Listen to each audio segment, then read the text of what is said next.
내가 평생토록 여호와께 노래하며 내가 살아있는 동안 내 하나님을 찬양하리로다. 나의 기도를 기쁘게 여기시기를 바라나니 나는 여호와로 말미암아 즐거워하리로다. 죄인들은 땅에 소멸하시며 악인들을 다시 잊지 못하게 하시리로다. 내 영혼아 여호와를 송축하라. 할렐루야. 아멘. 하나님 앞에 찬양과 경배를 올려드리며 예배의 자리에 섭니다. 하나님이 우리의 하나님이신 것이 얼마나 좋은지요.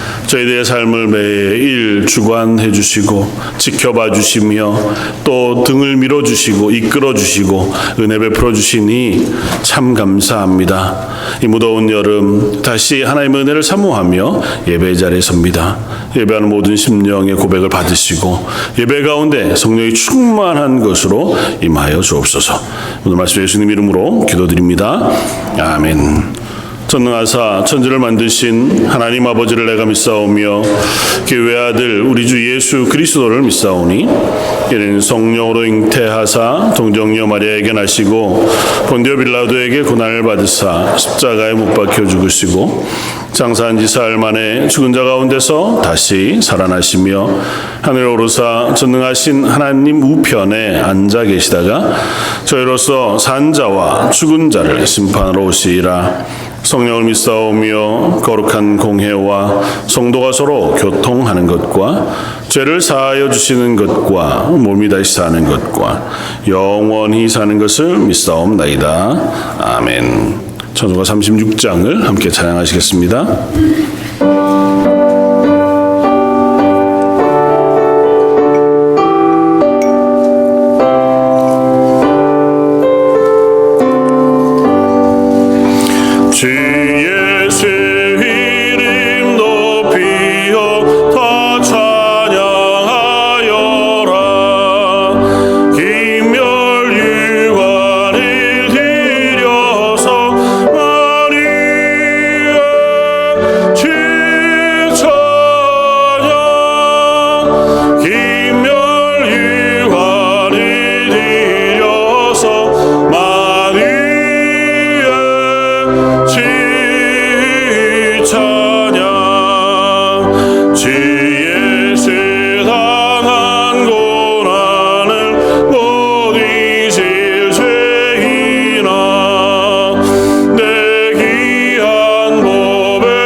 우리를 자녀 삼아주시고 항상 함께 하시는 하나님 아버지, 우리 삶의 아주 작은 부분까지 돌보시고 인도하시는 하나님께 감사와 찬양을 드립니다. 아멘.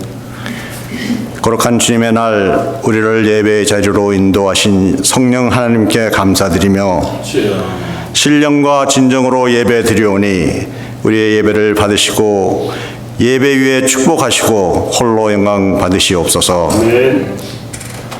하나님, 참으로 부족하고 연약한 죄인들이지만 언제나 우리를 그대로 있는 그대로 받아주시고 용서해 주심을 감사드립니다.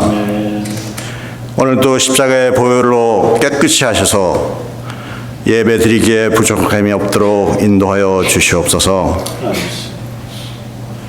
하나님 아버지, 저희가 항상 말씀으로 인도되길 기도드립니다. 기도로 하루를 시작하고 말씀 묵상으로 삶에 적용하는 복 있는 인생이 되게 하여 주시옵소서. 우리의 생각이 말씀 안에 있게 하시고 우리의 언어가 말씀이게 하시며 우리의 삶이 말씀에 순종하게 하옵소서. 말씀으로 살아내는 인생 되게 하여 주시옵소서. 하나님 아버지, 주님을 영접하고 믿던 그 첫사랑의 열정을 잃지 않게 하옵소서. 살아계신 하나님께 예배드림을 소홀히 하지 말게 하시고 우리의 생활이 주일 성서에 우선한 삶이 되어 섬기는 교회와 가정과 일터에 풍성한 은혜의 삶을 누리게 하여 주시옵소서. 이기적이고 독단적이던 우리를 새롭게 하사 주님의 도구로 사용되기를 기도합니다. 주님의 지혜와 능력과 권세를 내려 주시옵소서. 아멘. 주님께 받은 사랑과 은혜로 그 놀라운 복음을 전하며 살게 하여 주시옵소서. 하나님, 저 북한 땅을 위하여 중국과 아랍간에서 또 아프리카 오지에서 오늘 또 생명을 바쳐 수고하며 헌신하는 선교사님들과 함께하여 주시옵소서. 아멘. 그들을 위로하시고 지켜주시옵소서. 주님의 권능이 함께 하셔서 새로운 힘을 날마다 더하여 주시옵소서. 특별히 기도하기는 우리 모두가 기도로 또 헌금으로 이 일에 동참하는 은혜를 주시옵소서. 오늘 또 단위에 세우신 담임 목사님 생명과 축복의 말씀을 증거하실 때 성령님께서 함께 하옵시고 지치지 않는 열정과 영육 간의 강건함과 성령의 능력을 더하여 주시옵소서. 선포되는 말씀으로 살아계신 하나님의 영광만이 나타나는 귀한 시간 되게 하여 주시옵소서. 여름철 무더위 속에서 우리의 건강을 지켜주시옵고 날마다 신령한 하나님의 은혜가 충만하게 하여 주시옵소서. 약한 자에게 힘을 주시고 병마로 고통 중에 있는 사람들은 치료해 주시고 영적, 육체적으로 지쳐있고 목말라 하는 주님의 백성들에게 성령의 담비를 내려 주시옵소서. 가지고 나온 모든 기도 제목들 주님 들으시고 말씀 안에서 좋은 것으로 응답하여 주시옵소서. 여름 휴가철 여행 중인 많은 교우들 주님께서 동행하여 주셔서 그들이 어느 곳에 있든지 주님 말씀을 묵상하며 기도와 예배로 주님을 경배하는 자리에 있게 하여 주시옵소서. 찬양으로 영광 드리는 찬양대와 찬양팀을 기뻐 받으시고 축복하여 주옵소서. 예배를 위해 수고하는 모든 손길들 오직 주의 이름을 위하여 수고하고 헌신하는 이들에게 복에 복을 더하시고 하나님의 평강과 은혜가 그들의 가정과 삶 속에서 충만하게 하여 주시옵소서. 모든 영광을 하나님께 올려드리며 예수님의 이름으로 기도드렸사옵나이다. 아멘.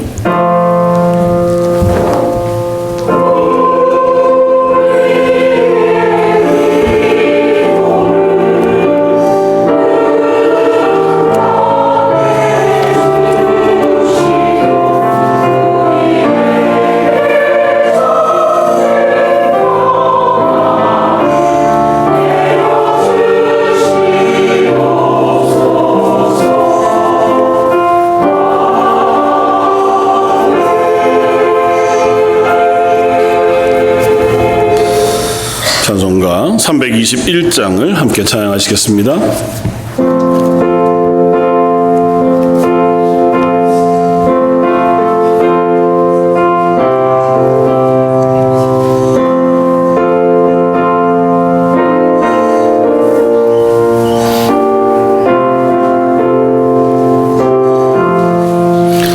날 대속하신 예수께 내 생명 못 이르리니 늘 진실하게 하소서. 내 그 주 예수여 나 그 주 위에 살리라. 내 기쁨 한량없으리. 내 갈 길 인도하소서.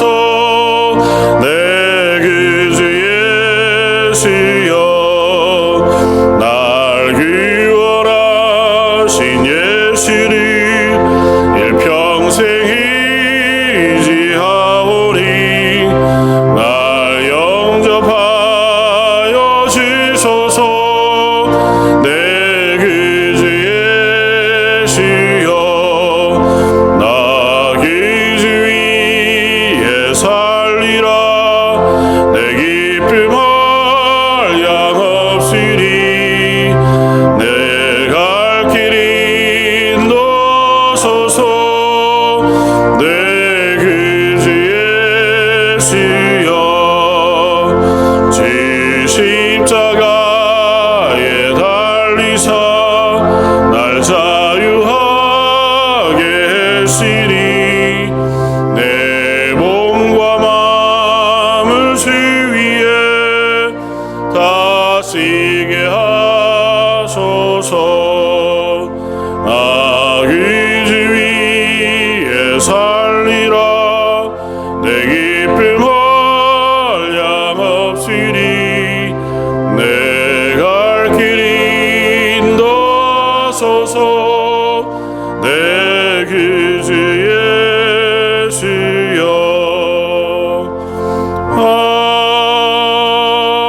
아멘.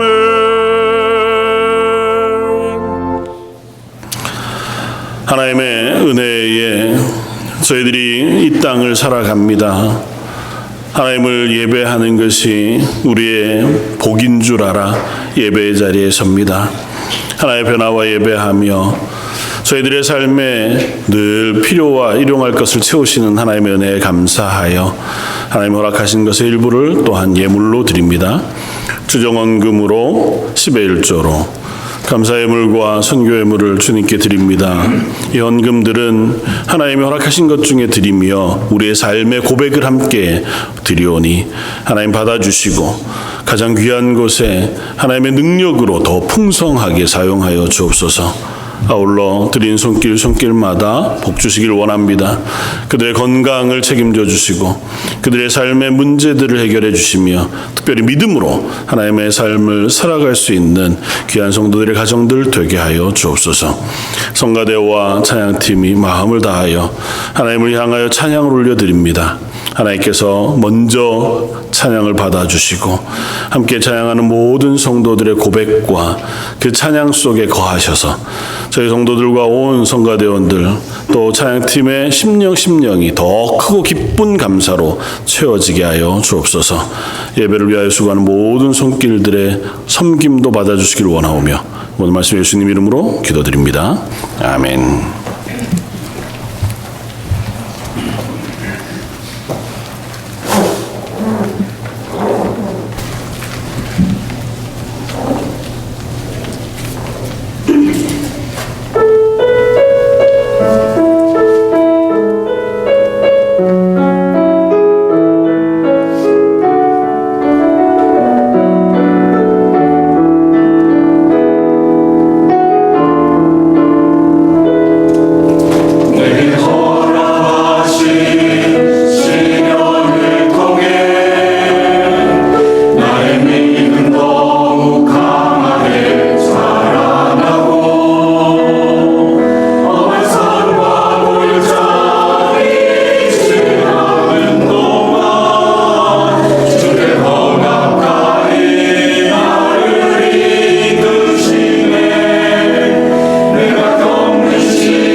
말씀은 신약성경 히브리서 13장 20절로 21절 두 절 말씀입니다. 신약성 369쪽에 있는 말씀입니다.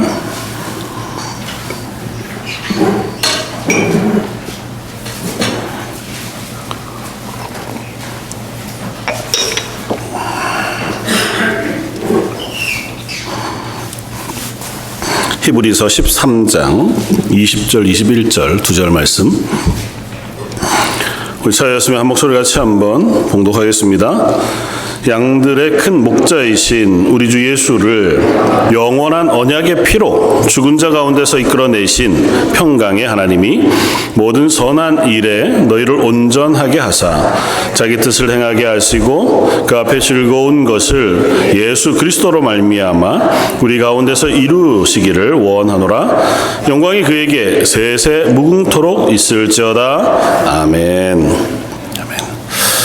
한번 서로 바라보시면서 한번 고백하겠습니다. 이제 하반기를 시작하는 7월 첫 주인데요. 바라보시면 사랑합니다 이렇게 고백하고 감사합니다 이렇게 인사하면 좋겠습니다.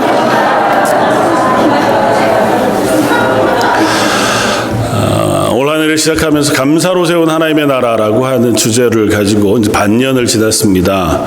이제 익숙해졌겠습니다. 그래서 아마 그냥 아침에 제가 보내드리는 것도 그렇구나 이렇게 지나가실지 모르겠는데 다시 감사에 대한 고백들을 한번 우리 속에서 채워가면 좋겠습니다. 특별히 교회 안에서 또 가정 안에서 서로에게 감사의 고백을 억지로라도 해가면서 하나님 우리에게 주신 것이 얼마나 많은지라고 하는 것에 대한 고백들을 우리가 입술로 할 수 있는 이번 하반기였으면 좋겠다 생각이 됩니다.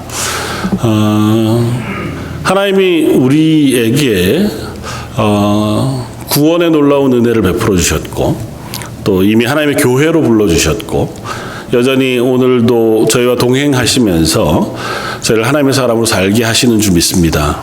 그래서 오늘 말씀을 준비하면서 열매를 맺게 하시는 하나님 이라고 하는 주제와 제목을 가지고 오늘 히브리서 말씀을 통해서 은혜를 나누고자 합니다.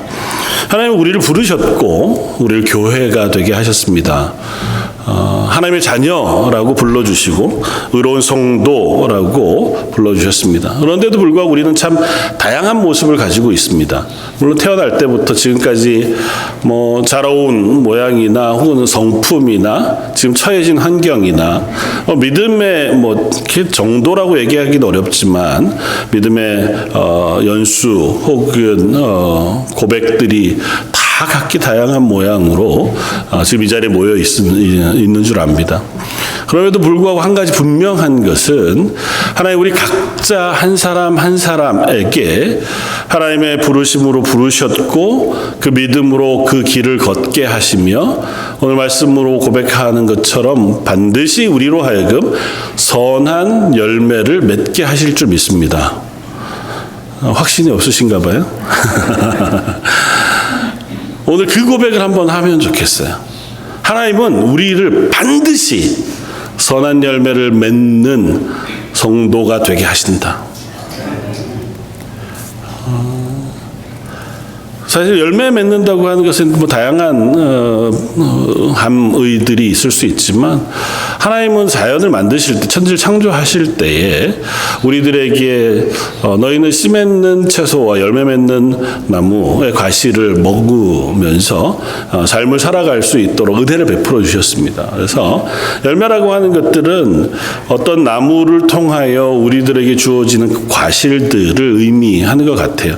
물론 이제 표현상 열매, 과일 혹은 과실 하는 여러 가지 표현들이 이렇게 완전히 똑같지는 않더라고요. 여기서 프루트이라고 부르는 것도 과일이라는 것과 딱 매치만은 되지 않은 것이어서 토마토 아니면 수박, 참외 이런 것들은 어디서는 야채고 어디서는 과일이 되잖아요.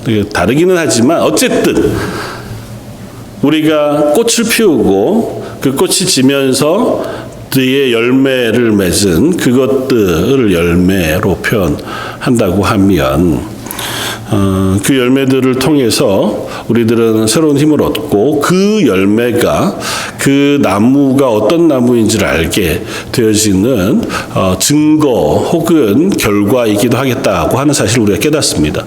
그래서 산상수훈을 마치시면서 7장에 그 열매로 그들을 알리라고 말씀하신 것을 통해서 우리가 확인하는 것처럼 그게 꼭 나무뿐만이 아니고 우리들이라고 하는 한 삶을 살아가고 믿음의 길을 걷는 이들에게도 그들의 삶의 열매를 통하여 그가 하나님의 신실한 사람으로서의 고백을 확인하게 되어질 것이라고 말씀해 주는 것 같아 보입니다. 그래서 저 여러분들은 반드시 하나님 앞에서 귀하고 아름다운 열매를 맺게 되어질 줄 알지만 그 고백이 저희들 속에 확신이 되었으면 좋겠다는 생각이 듭니다. 왜냐하면 이미 열매를 맺었어도 한참 맺어서 이제는 성숙한 나무가 되어야 할 것 같은데도 불구하고 예전에는 열매를 많이 맺었는데 그래도 조금 괜찮은 것 같았는데 익숙해지다 보니까 잎은 무성해졌는데 열매를 내가 잘 맺고 있나? 고 하는 질문을 우리가 스스로에게 하게 되잖아요. 나 오늘은 조금 격려의 말씀을 드리고 싶은 것은 그런 우리들도 여전히 하나님의 열매 맺게 하신다고 하는 사실 우리가 잊지 않았으면 좋겠습니다. 세상에 참 다양한 열매들이 있어요. 여러분들 얼마나 많은 과일들 혹은 열매들을 드셔보셨는지 모르겠지만 아마 되게 그런 걸 이렇게 트라이하기 좋아하시는 분들이라 해도 하나님 만드신 종류들 중에 뭐 한 10분의 1 정도쯤 우리가 한번 먹어보았을까요? 제가 오래전 한 10여 년 된 것 같죠. 우리 장로님 집사님과 함께 페루 처음 선교지를 방문했을 때 그 패션 프루트라는 걸 처음 먹어봤거든. 태어나서 처음. 근데 요즘은 여기서도 구할 수 있더라고요. 그러니까 세상에 모르는 과일들이 얼마나 많은지요. 그 과일들마다 혹은 열매들마다 얼마나 다양한 맛을 내고 다양한 독특한 성질들을 가지고 있는지 모릅니다. 하나님 저와 여러분들을 만드실 때도 그렇게 지으신 줄 압니다. 저희가 달라요. 그러니까 다 똑같은 열매를 맺지 않습니다. 누가 보기에는 너무 시큼해지만 누가 보기엔 아주 상큼한 것일 수 있고 누가 보기엔 지나치게 단 것이지만 누가 보기에는 달콤한 것일 수 있잖아요. 그러니까 하나님이 우리에게 각양의 모양으로 열매 맺는 성도가 되게 하신 줄 믿습니다.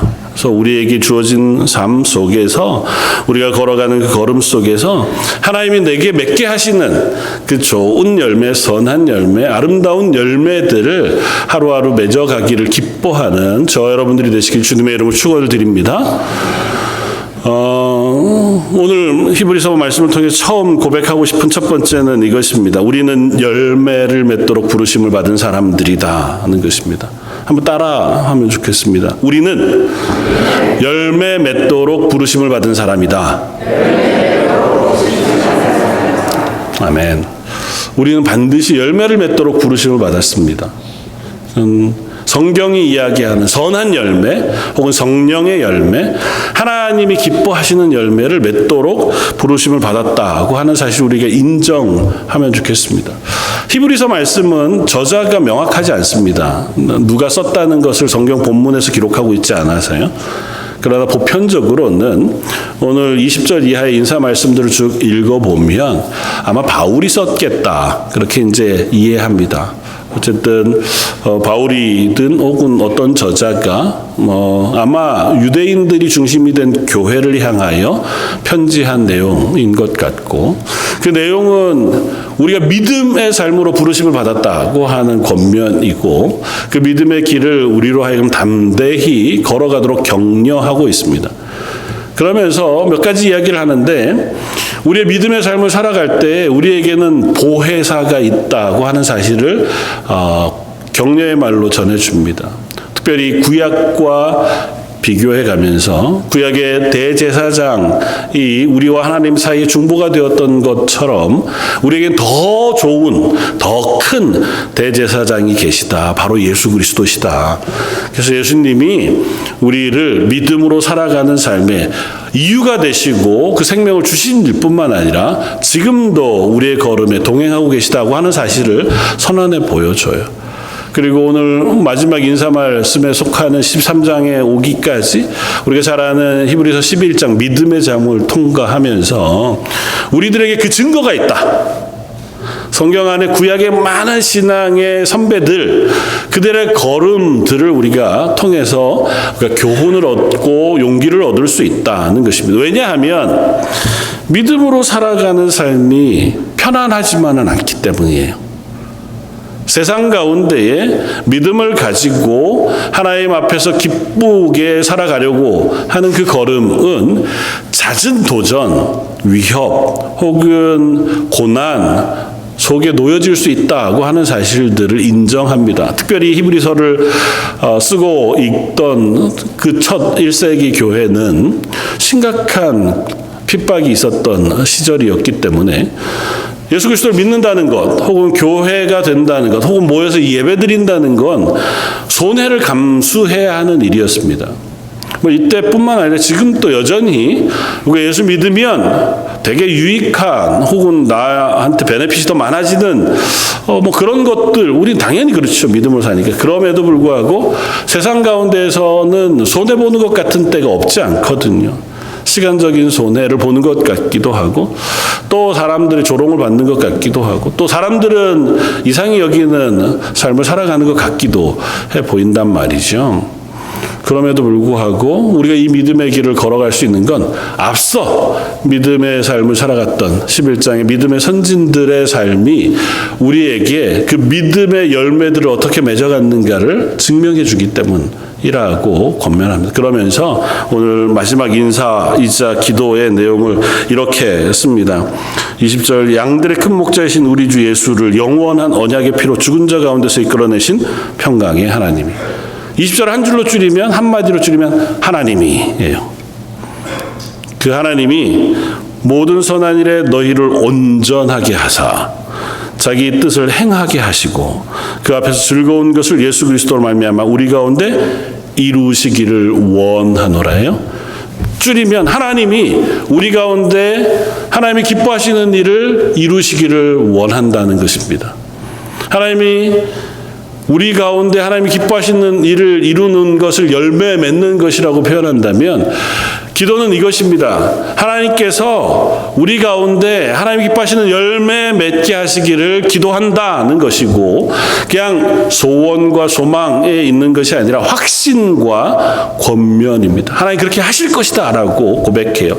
그리고 그 열매를 어떻게 맺을 거냐 하면 우리를 완전하게 하사, 온전하게 하사, 우리로 하여금 온전하게 하사, 하나님의 선한 일에 온전하게 하셔서 하나님의 뜻을 행하게 하심으로 우리로 하여금 하나님의 열매를 맺게 하실 것이다 고 말씀하세요. 사랑하는 성도 여러분, 이것이 하나님이 말씀하시는 말씀인 줄 압니다. 하나님이 저와 여러분들 가운데에 하나님의 뜻을 행하게 하시고 온전하게 하셔서 하나님이 기뻐하시는 열매를 맺게 하실 줄 믿습니다. 이것이 저와 여러분들의 소망이기를 바라고, 또한 그것이 믿음의 고백이기를 바랍니다. 반드시 하나님 우리로 하여금 하나님이 온전하게 하시는 자리까지 이끌어 가실 줄 믿습니다.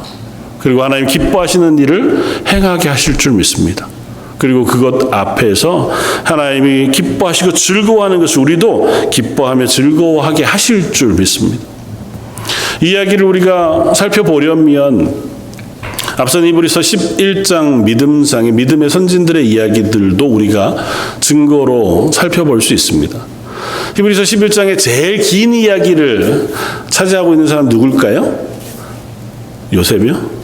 아브라함인 것 같은데 제가 보기엔 길이로 따지면 나한테 은혜가 있는 분은 또 다를 수 있죠. 아브라함이라고 하는 사람의 이야기를 꽤 길게 씁니다. 어느 게 기냐 짧으냐의 차이가 있는 건 아니고요.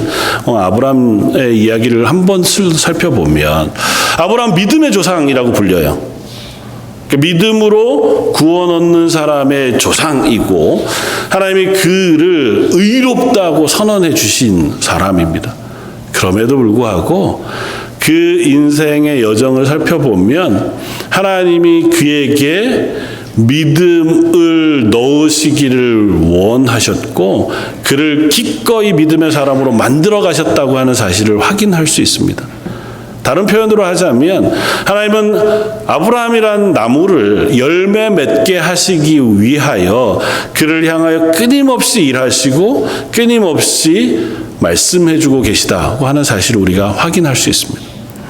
히브리 11장의 아브라함의 이야기 중에 크게 두 가지 이야기를 한번 살펴볼 수 있는데, 하나는 맨 처음 아브라함을 부르셨을 때 11장 8절에 믿음으로 아브라함은 부르심을 받았을 때 순종하여 장래의 유업으로 받을 땅에 나아갈새 갈 바를 알지 못하고 나아갔으며. 그러니까 하나님께서 아브라함 부르셨을 때에 장래의 유업으로 받을 땅은 저희로 따지면 하나님 나라죠. 천국. 그러니까 구원이라고 하는 약속을 믿고 어디로 갈지 알지는 못하지만 하나님 가라 그러시니까 믿음으로 갔다 하는 거예요. 그것이 그의 믿음의 고백이었다는 겁니다. 또 다른 하나는 17절 이하에 아브라함에게 허락하신 이삭을 번제로 바치라고 하셨던 그 명령에 순종한 이야기를 우리에게 들려줍니다. 아브라함은 시험을 받을 때에 믿음으로 이삭을 드렸으니 그는 약속들을 받은 자로 돼 그 외아들을 드렸느니라. 그에게 이미 말씀하시기를 내 자손이라 칭할 자는 이삭으로 말미암으리라 하셨으니 그가 하나님이 능히 이삭을 죽은 자 가운데서 다시 살리실 줄을 생각한지라. 비유컨대 그를 죽은 자 가운데서 도로 받은 것이니라. 우리 이야기 잘 압니다. 창세기 22장에 나오는 하나님께서 아브라함에게 언약하시고 약속하시고 축복하시기를 여러 번 반복하였습니다. 그런데도 100세가 얼추 되어가는 아브라함에게 아들이 없었어요. 내 자손이 하늘의 별과 같이 땅의 모래와 같이 많겠다고 그러셨는데 별은 고사고 하나라도 있어야죠. 그래야 뭐 어떻게 한 명이 더 많은 자손을 낳든지 하나도 없었단 말이죠. 그래서 저희 집에서 이렇게 전체를 담당하는 종이었던 엘리에셀이 내 후사가 되어야겠습니까? 아니면 또 이방 여인을 통해서 얻은 아들이 이스마엘 내 후사가 되어야겠습니까? 뭐 다 가진 이야기를 하잖아요. 결국은 하나님 그렇지 않다. 내 아내 사라를 통하여 아들을 낳을 것이다. 그래서 얻은 아들이 누구예요? 이삭입니다. 이름이 웃음이잖아요. 다른 표현은 기쁨이에요. 생각만 하면 웃음이 나는 아들이 있고, 물론 이제 말씀하셨을 때 웃었다 그러긴 하지만 얼마나 감격스러운 아들인지 몰라요. 아, 드디어 하나님이 나에게 언약하신 약속의 증거로 주셨구나. 아주 작지만 이것이 하나님의 약속을 이루는 놀라운 증거, 씨앗이 되겠다. 근데 웬걸요? 얼마 지나지 않아서 하나님이 아브라함에게 말씀하십니다. 야, 네 아들, 독생한 아들 이삭을 내게 번제로 바쳐라 해요. 번제로 바치라는 건 죽여서 불로 태워서 나한테 제사를 드리라는 겁니다. 있을 수 없는 일이죠. 하나님 기뻐하시는 일도 아니었습니다. 하나님 금하신 일이었는데 하나님 이삭을 드리라니요? 아브라함 아무 말하지 않고 준비해 3일길을 걸어 하나님 앞에 가 이삭을 번제로 드립니다. 나무를 쌓고 그 위에 이삭을 묶어 놓고 칼을 들어 이삭을 죽이려고 하던 그때에 하나님께서 하나님의 사자를 통하여 아브라함을 부르시잖아요. 그리고는 하나님께서 예비해 두셨던 양을 보게 하십니다. 염소를 보게 하십니다. 그거 가져다가 제사를 드리고 내 아들 이삭은 풀어주도록. 그 이야기를 히브리서는 그가 이 이삭을 통하여 하나님께서 약속하신 약속을 지키실 것이기 때문에 어떻게 될지는 모르지만 하나님 반드시 이삭을 다시 살리실 것이라고, 내가 죽이더라도 뭐 안 죽든지 죽이더라도 새로 주시든지 어떤 방식인지 모르지만 하나님께서 이 자식을 통하여 하나님의 언약을 지키실 것이라고 믿었다고 고백한다는 거잖아요. 얼마나 놀라운 믿음이에요. 근데 아브라함의 이 믿음이 아브라함이 본래 가지고 있었던 믿음이냐는 거죠. 그렇지 않습니다. 아브라함을 처음 부르셨을 때 하나님은 어쩌면 하나님 앞에 온전한 예배를 드리는지 알지 못할 아브라함을 부르셨고 지금 이삭을 드리는 때까지 거의 40여 년이 훨씬 넘는 기간 동안 끊임없이 아브라함에게 말씀하십니다. 하나님이 아브라함에게 축복하신 내용 우리가 잘 압니다. 그 축복하신 내용을 몇 번 말씀하셨을까요? 성경에 기록되어 있는 것만 해도 최소한 4번, 5번이 넘습니다. 처음 아브라함을 불러내셨을 때, 하란에서 아버지 데라가 죽고 나서 이 가나안으로 들어올 때, 들어와서 하나님 앞에 번제를 드리고 하나님의 언약의 약속을 할 때, 이삭을 하나님께 드릴 때, 이삭이 하나님께 드려지고 나서 하나님의 언약 가운데 갱신해 주실 때, 하나님 끊임없이 아브라함에게 말씀하세요. 왜 그렇게 하실까요? 우리에게 따지면 하나님이 우리를 구원하셨다는 거예요. 예수 그리스도를 통하여 믿는 모든 사람들에게 하나님의 나라의 백성이 되는 권세를 주겠다. 주 예수를 믿으라. 그러면 너와 내 가족이 구원을 얻으리라고 말씀하셨고 아멘 했습니다. 그러면 우리가 구원이 확실하잖아요. 근데 우리가 하나님의 나라까지 그 믿음으로 걸어가는 동안 그 확실한 믿음이 흔들리지 않고 늘 있지 않잖아요. 흔들리면 어떻게 하나님 또 말씀을 통하여 위로하시고 또 말씀을 통하여 확신을 주시고 어떤 사건을 통하여 우리에게 경험하게 하시고 어떤 일들, 어떤 사람들을 통하여 우리에게 그 하나님의 구원의 놀라운 은혜들을 다시 확인하게 하시잖아요. 하나님 왜 그렇게 하십니까? 놓치지 않으시겠다는 거예요. 아브라함을 믿음의 사람으로 만들어내시겠다는 겁니다. 그래서 이삭을 드린 그 자리에서 하나님이 약속하신 준비해 두신 그 자리에서 아브라함은 하나님 앞에 여호와 이레라고 하는 고백을 드립니다. 하나님께서 준비해 주셨다는 거죠. 또 다른 표현으로는 하나님이 보고 계시다는 겁니다. 그것이 우리를 향하신 하나님의 선언이십니다. 우리는 부르심 받은 때부터 열매 맺는 사람 또 하나님 나라 갈 때까지 그 길을 걷는 동안 자주 흔들려요. 이리저리 움직이기도 하고 어떨 때는 열매를 아예 못 맺는 것 같아 보인단 말이죠.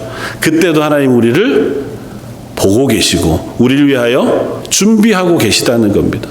다음에 필요한 것, 야 네가 부족한 게 뭔지 하나님 아신다는 거예요. 그래서 또 말씀하시고 또 격려하셔서 어떻게 하신다고요? 반드시 믿음의 사람을 만드시겠다는 것이고 오늘 표현으로 따지면 열매를 맺게 하시겠다는 것입니다. 사랑하는 성도 여러분, 저와 여러분들에게도 동일한 일들을 행하시는 줄 믿습니다. 이게 너무 자연스러운 일이에요. 하나님이 창조하셨을 때에 열매 맺는 나무들을 창조하셨습니다. 그러면 그 나무들은 어떻게 하는 게 하나님 창조하신 것에 자연스럽습니까? 시기가 지나면 열매를 맺는 게 맞아요. 그렇잖아요.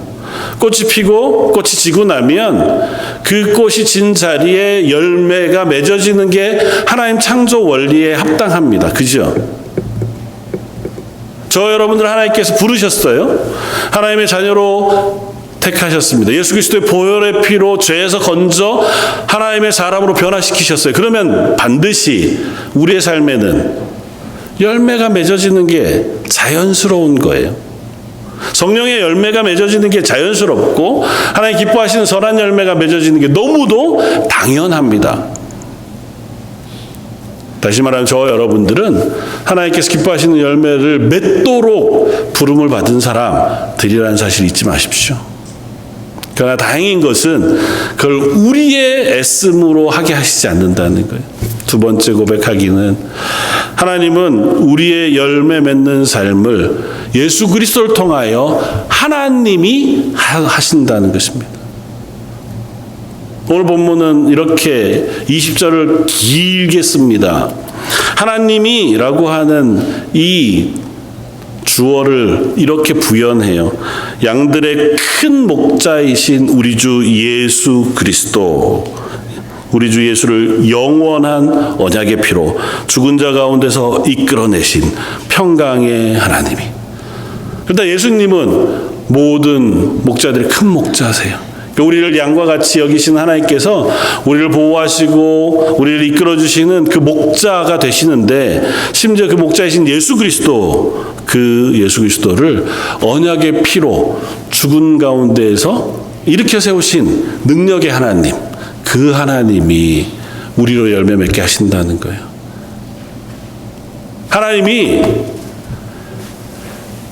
우리를 죄 가운데 건져내기 위하여 예수 그리스도를 십자가에 달아 죽이심으로 그 피로 우리를 속죄하셔서 하나님의 자녀 삼으신 그 하나님이, 죄인임에도 불구하고 그 죄를 용서하셔서 의로운 하나님의 자녀로 삼으신 능력의 하나님이, 그 약속을 창세전부터 지금까지 영원토록 언약하시고 언약을 지키시는 하나님이라는 의미예요.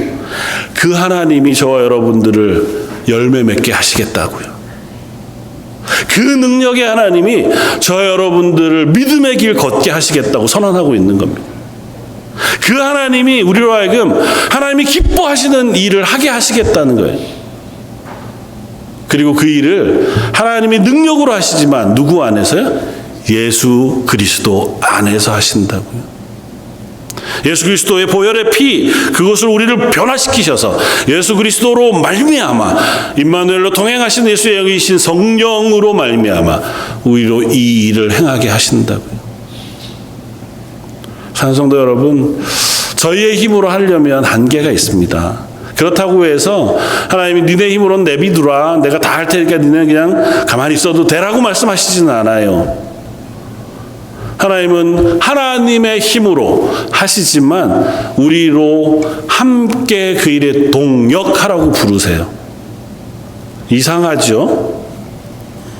하나님같이 전능하신 분이, 하나님같이 모든 것들을 아시고 도우시는 하나님이 왜 하잘것없는 우리가 동역하는 게 필요할까요? 우리가 동역하는 게 무슨 의미가 있어요? 하나님 하시면 하는 거지. 내가 의지를 가진들, 의지를 갖지 않고 게으른들, 내가 어리석은들, 지혜로운들, 그게 하나님이 일하시는데 무슨 눈꽃만한 영향이나 주겠어요? 그런데 왜 하나님 우리와 함께 하시길 원하실까요?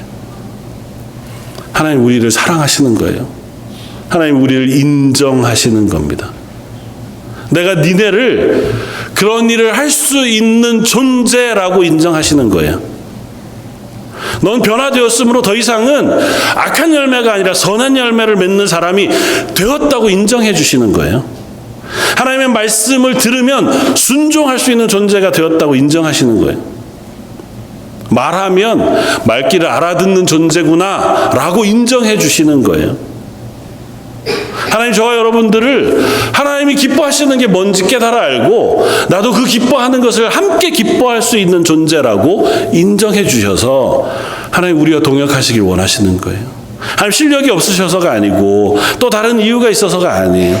하나님 그만큼 우리를 높고 귀하게 보시는 거예요. 그래서 우리로 하여금 그 일에 동참하라고 말씀하세요.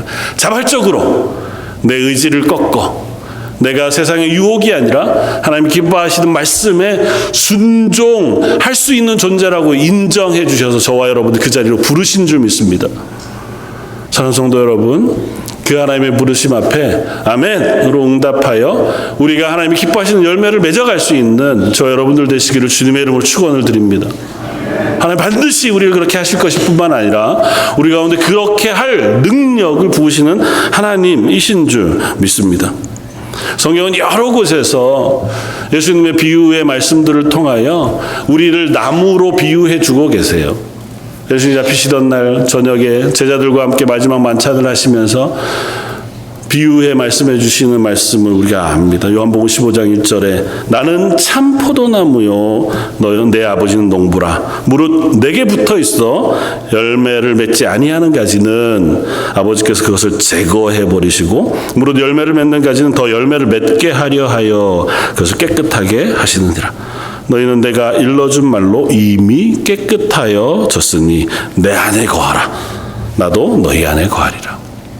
포도나무의 비유를 여러 번 하셨는데 너희는 이미 내 안에 거하는 포도나무 가지가 되었다고 선언하세요. 그런데 이렇게 말씀하세요. 내게 붙어는 있는데 열매를 맺지 아니하는 가지는 하나님께서 제거해 버리시겠다는 거예요. 우리가 열매 안 맺으면 하나님 우리 잘라버리시나요? 그런 의미가 아니에요. 여기서 제거해 버리신다고 하는 말과 그 뒤에 무릇 열매 맺는 가지는 더 열매 맺게 하기 위하여 그것을 깨끗하게 하신다고 하는 표현은 그 나무를 건강하게 만들어 가시겠다는 거예요. 그 가지를 건강하게 만드시겠다는 겁니다. 저희 집에 앞뒤에 큰 나무들이 있었습니다. 근데 벌써 수년 전 해를 한 해 이렇게 앞에 뒤에 있는 나무들이 다 바람에 넘어져 가지고요. 그 큰 나무들 치우는데 얼마나 힘들었는지. 두 개가 다 그래서 우리 집에는 이제 나무는 잘 안 자라나. 근데 보니까요. 넘어진 나무 중간을 보니까 벌레가 먹었더라고요. 그래서 제가 그걸 가지고 가서 물어봤어요. 이걸 어떻게 고칠 수 있는 방법이 없나? 어떤 약을 통해서 이런 걸 구제할 수 없나? 없다고 하더라고요. 제일 좋은 방법은 잘라버리는 거래요. 그리고 그곳에서 새롭게 나는 거래요. 벌레가 먹으면 잘라버려야 돼요. 가지가 상하여 열매를 맺을 수 없으면 아프지만 도려내야 돼요. 그 시간이 지나야죠. 다시 건강한 가지가 나와야 합니다. 그러기 위하여 때로는 잘라내는, 그래서 포도나무는 보면 수확하고 나면 모든 가지를 다 자르잖아요. 그게 원칙은 아니에요. 어떤 포도나무는 보니까 막 엄청나게 가지를 뻗어서 계속 자라는 나무도 있는 거 보면, 그러나 잘라내는 것이 꼭 그 포도나무에게 나쁜 것만은 아니에요. 열매를 맺기 위해서 때로는 잘라내기도 하고, 또 때로는 가지를 북돋아 주기도 하고, 또 거기에 거름을 주거나 또 가지에 받침대를 세워주거나 해서 그 나무가 열매를 맺도록 하시겠다는 거잖아요. 기필코 하나 열매를 따시겠다는 거예요. 저와 여러분들 안에서. 그래서 때로는 우리의 썩어진 가지 부분을 도려도 내시겠다는 겁니다. 때로는 우리의 마음의 연약한 부분들은 북돋아 주시기도 하시겠다는 거예요. 하나님이 수단과 방법을 가리시지 않고 우리를 건강한 나무가 되게 하시기를 원하신다는 것인 줄 압니다. 이게 저와 여러분들에게 놀라운 은혜와 격려가 되기를 원합니다. 가끔은 이게 두려운 말씀으로 들리기도 하지만 결코 두렵지 않고 저와 여러분들을 향하신 하나님은 사랑의 말씀으로 들려지기를 원합니다.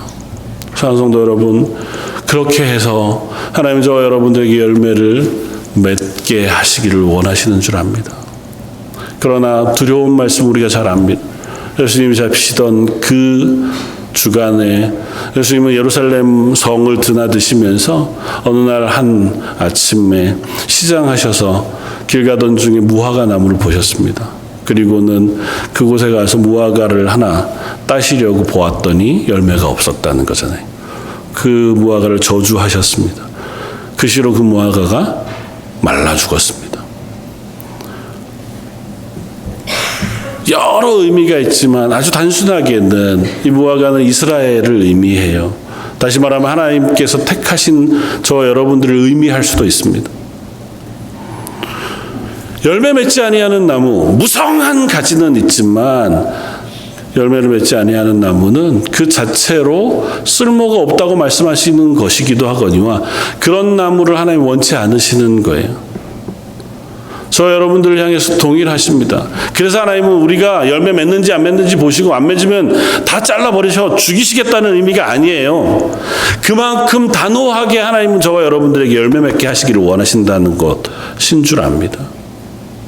그래서 그 말씀의 뒤에 보면 기도에 대한 말씀을 가르치세요. 기도하면 이 산을 들어 바다에 던지오라 할지라도 그대로 이루어질 것이라고.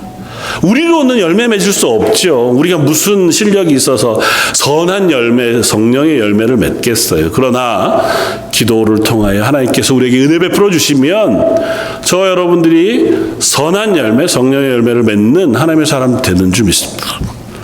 마지막으로 그럼 도대체 어떤 열매를 맺길 바라시는 겁니까? 나는 어떤 열매를 맺어드릴까요? 각자의 모양에 따라 다양한 열매를 하나님 맺게 하실 거예요.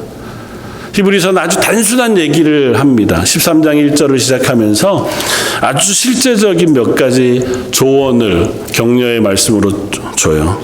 형제 사랑하기를 계속하고 손님 대접하기를 잊지 말라. 그러면서 아브라함 얘기를 합니다. 이로써 부지 중에 천사들을 대접한 이들이 있었느니라.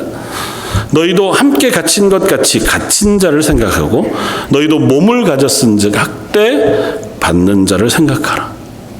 단순해요. 사랑하라는 겁니다. 그리고 접대하라는 겁니다. 그런데 누굴 접대하냐 하면 내가 접대하면 저 사람에게 뭔가 받을 게 있는 사람을 접대하라는 게 아니에요. 여기서 손님 접대하기를 기뻐하라고 하는 것은 누군지 몰라. 저 사람은 지나가는 나그네인데 그냥 배가 고프고 쉴 자리가 필요하니 내가 그냥 제공하면 먹고 사라질 사람이에요. 그런 사람을 접대하라는 겁니다. 그런 사람에게도 선대하라는 거예요. 그러니까 나에게 보상을 바라지 말고 누가 보상해 주신다고요? 하나님이 그걸 지켜보고 계심으로 하나님 앞에 네가 선을 행하라는 거예요. 한 걸음 더 나아가서 학대받는 자를 도와주고 너도 몸을 가졌으니 누군가가 그 몸에 고통받는 사람이 있다면 그에게 선하게 대하라는 겁니다. 조금 더 나아가면 가난한 자들 그냥 모른 척하지 말으라는 말씀도 될 것이고 우리 주변에 어려움을 겪고 있는 이들이 있다면 외면하지 말라는 것이 될 겁니다. 그게 육신이든 마음이든 혹은 신앙의 연약함이든 혹은 또 다른 어떤 것이든 간에 그들을 볼 때 외면하지 말 것을 말합니다. 단순하잖아요. 하나님 앞에서 이것이 선한 열매를 맺는 것이라는 겁니다. 부정적으로는 이런 것 하지 말라고 얘기해요. 4절에 모든 사람은 결혼을 귀히 여기고 침소를 더럽히지 않게 하라. 음행하는 자들과 간음하는 자들은 하나님 심판하시리라. 이게 성적인 문제에 대한 것 되게 엄격하게 말씀하시는 것일 뿐만 아니라 하나님 외에 다른 신을 섬기는 것, 마음을 다른 곳에 두는 것들을 포함해요. 그래서 뒤에 말씀이 이렇게 연결이 돼요. 돈을 사랑하지 말고 있는 바를 족한 줄로 알라. 그 친히 말씀하시기를 내가 결코 너희를 버리지 아니하고 너희를 떠나지 아니하리라 하셨느니라. 우선순위를 돈에다 주지 마라. 왜냐하면 하나님이 우리와 함께 계신다는 것입니다. 니네가 너희의 일용할 것을 위하여 전력 투구하고 거기에만 매몰되지 않아도 하나님이 우리의 일용할 것을 챙겨 주시겠다고요. 너의 우선순위가 어디에 있는지 잘 살펴보아라. 그게 우리가 선한 열매를 맺는 방식이라는 거예요. 하나님 기뻐하시는 열매를 맺는 방식이라는 겁니다. 뭐 더 많은 이야기들을 할 수 있죠. 하나님 우리에게 아주 단순한 것들을 말씀하세요. 너희의 삶의 우선순위가 무엇인지 잘 질문해봐라. 기왕이면 사랑하는 마음으로 서로를 대해라. 특별히 주변에 약한 이들이 있다면 그들을 향하여 선한 마음과 선한 행동을 행하라.